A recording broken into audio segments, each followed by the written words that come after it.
This is the kind of thing you should rehearse more before trying it. Ladies and gentlemen, meet Dave. Hi, Dave. Colourful character, checkered past. He was leading a very busy life, ladies and gentlemen. And one of the reasons it was busy was because he was married. And he loved his wife, and so he tended to spend an awful lot of time with her, just the two of them.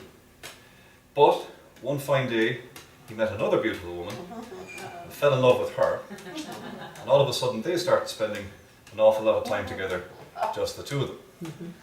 Now, obviously, life got turned a little bit upside down then. Yeah, very nearly went down there. And so he would spend a lot of time, I meant to say he fell very hard for this, this particular girl who became his mistress. And he spent a lot of time going to her house, and a lot of time obviously at home as well.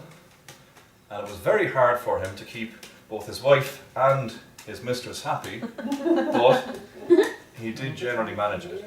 Now the thing, ladies and gentlemen, is that one morning he found himself at home.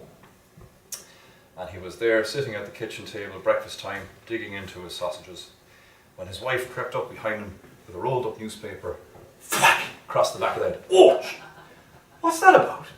What's that for? And she took out a piece of paper out of the pocket of trousers she had found in the wash and said, "What's that?"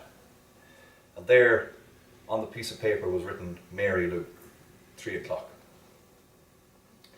And he had to think fast. He said, that's a horse I have in third race at Doncaster."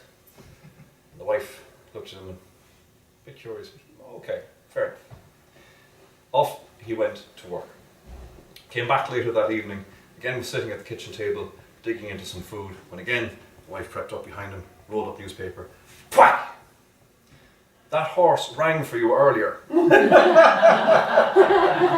the moral, ladies and gentlemen, is if you don't want to end up alone, don't make a balls of your love life.